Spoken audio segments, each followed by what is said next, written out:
Hi, welcome to Sugar Free. This is the Daily Tarot for Tuesday, the 26th of January 2021. Apologies for not uploading a reading for Monday the 25th. It just wasn't possible. So I hope you're well wherever you are. Thank you for clicking. Oops. And this will be a major arcana reading using the ancient Italian tarot. So let's see what we get. The moon. Okie doke. Rightio. You're always one step away from clarity with the moon. One step away from it. Because it's the light of the sun reflecting on the surface of the moon, then shining on the earth. I've got the very strong feeling that this reading pertains to the full moon coming up, and I don't usually think that, but I think this is. Anyway, let's carry on. It's coming up on the 30th. The Magician. Okay, it's looking very, very, very chipper, isn't he? Okay. Oh, yes. Right. And beautiful. Let's pull card number 3.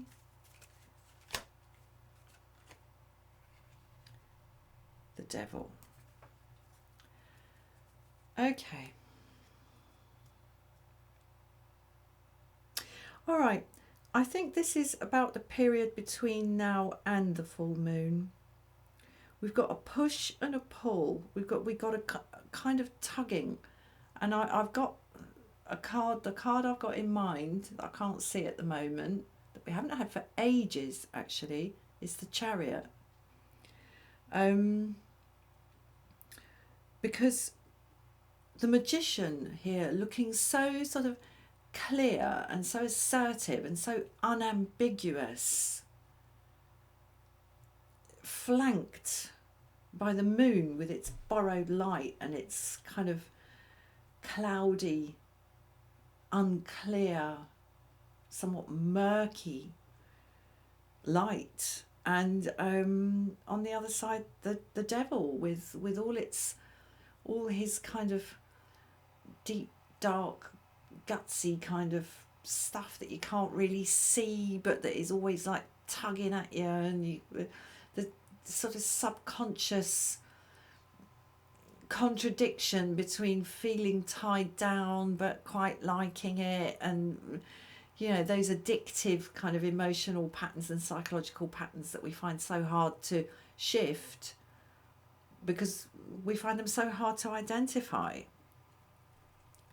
And yet this is just so sort of like yep, can't see anything clearly, yep, loads of subconscious, unconscious, psychological and emotional stuff, but I'm still here, and I'm still manifesting, I'm still making it happen, and I'm still looking you straight in the eye, raising a glass to you and saying, let's do this. That's what I'm getting from this. How interesting.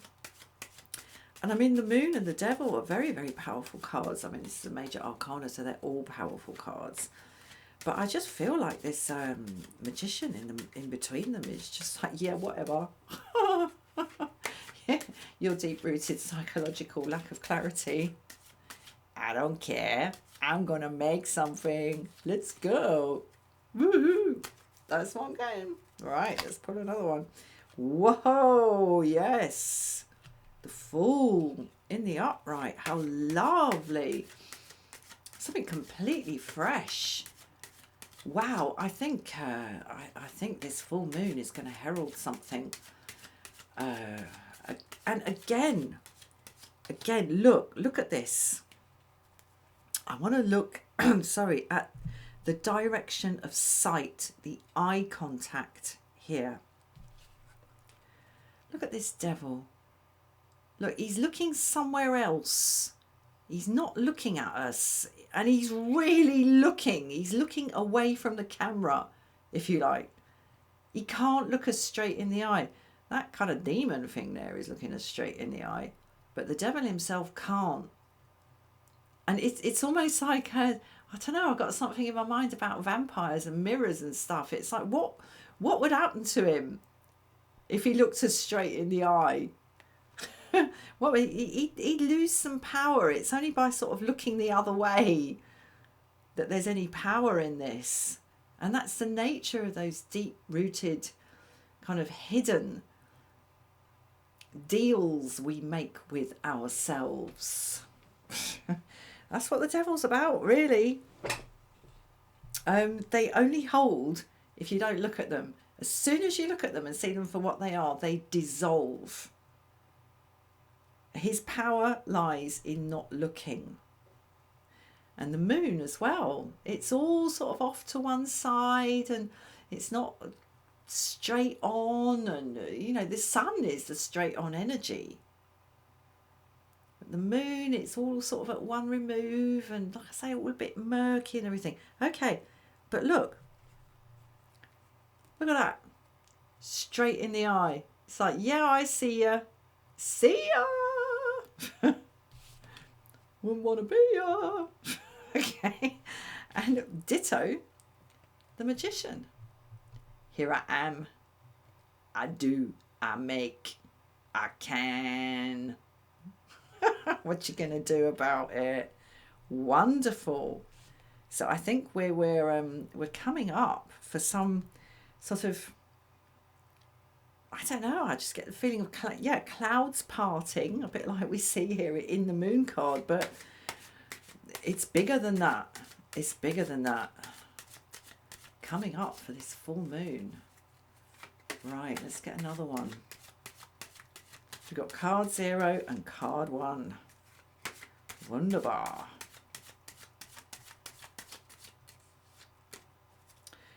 Okay. Another one. Right, we've got the Hanged Man. Look. He's looking us straight in the eye as well. Oh, come on, focus. Don't be so silly. Well, I can't see that. Anyway, he's looking us straight in the eye. But yeah, that's rather sort of stopped me in my tracks a little bit, actually. So I'm going to pull another one and see if I can make sense of what he's doing there, because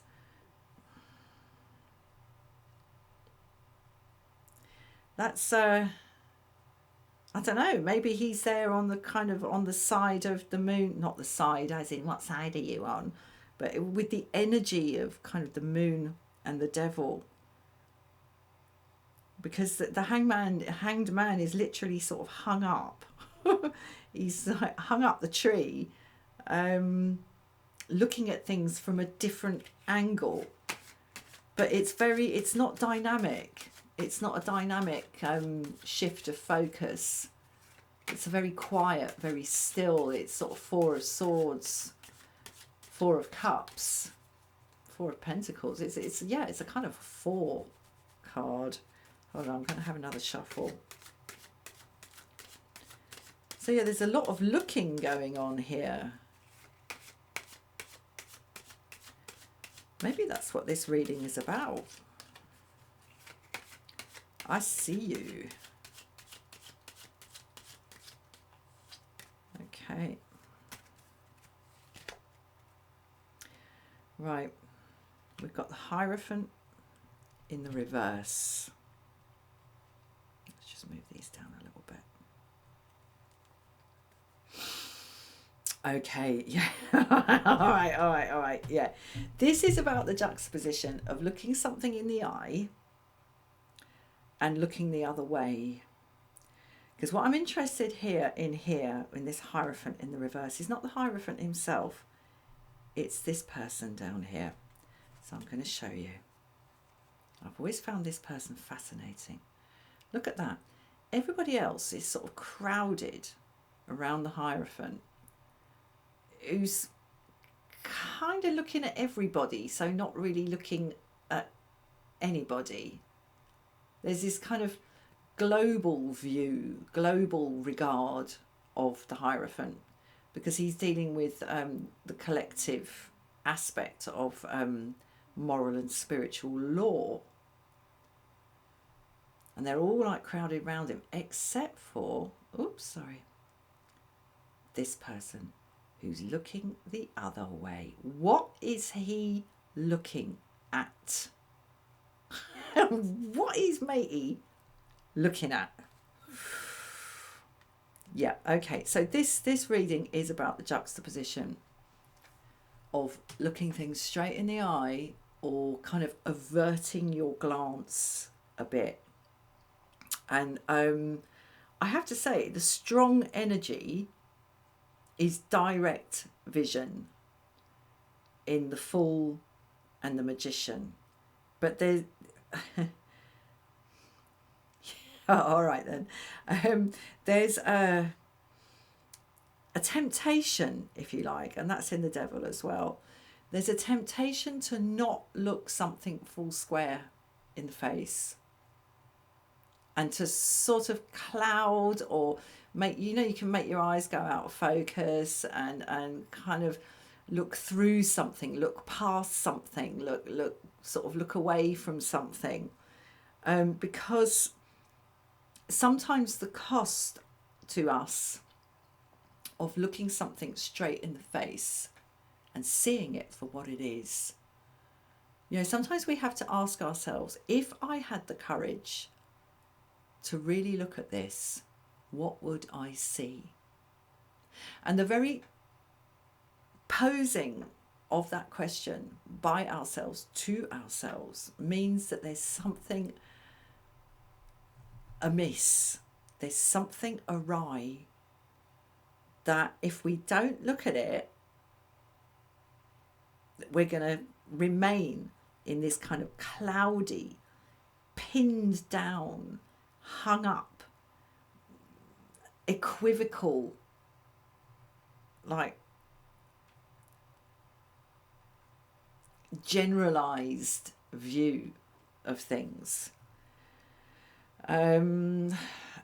But sometimes we prefer to do that because, as I say, the cost to us of looking something full on without trying to sugarcoat it, without trying to sort of equivocate around it, without making excuses for it, and just looking at it straight on and naming it for what it is, because we see it for what it is.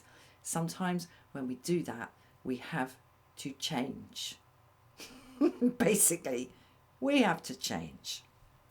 But there is strong, and we have to change our lives. Perhaps somebody needs to go, basically, or some sort of long-held collective opinion about something, and I've seen that in the Hierophant, needs to just be called out, or just not even called out necessarily, just, you can just take a very quiet decision inside yourself. It's like, no, I'm not playing this game anymore. I'm just not going to do it because it's not true. Or it's based on something that is not true. And the cost to me of continuing to avert my gaze is too great, is greater than the change and the effort to change and the potential loss of making the change, that of withdrawing my investment from this drama. Sometimes that's the way it is. I'm going to pull one more. But this is definitely something to do with this coming up to the full moon. And as I say, the strong energy, the really strong energy here is the Magician and the Fool. And the Hanged Man is perhaps the sort of the best attempt at trying to sort of straddle these two things. Anyway, let's see what this is. Right, Wheel of Fortune in the reverse. Yeah,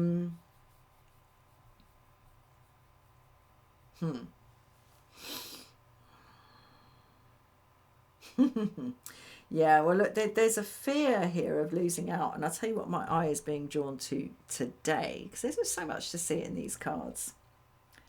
with the Wheel of Fortune is what's going on here with this creature, like a mouse or a hamster on the wheel, trying to get up. And what it's trying to get to is that treasure, that wealth. What are you going to lose? What do you stand to lose if you look whatever it is straight on and stop gaslighting yourself? Because there's clearly some investment and some, perhaps the prospect of some material return. And it is material because this is jewels, wealth, power. We have a scepter, we have a crown, and we have coins. What's it worth?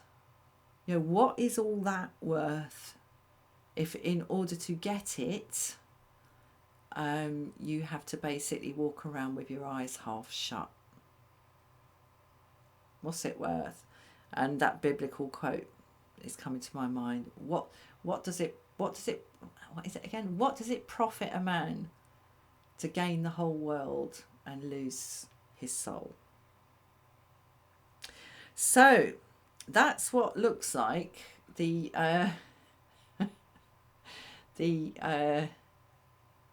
task in hand as we approach the full moon. So jolly good luck with that. I mean, for my part, I've taken the hard road and risked losing all, and I won't go into the personal details of it, but all the jewels and the wealth that creature is trying to get to on that wheel. I have risked losing all of it. I have been prepared, and I'm still prepared to lose all of it in order to not have to sell my soul for a lie. So there we go. Right. Thank you very much for watching. Please like, please share, please subscribe, and I will see you again soon for another reading. Namaste.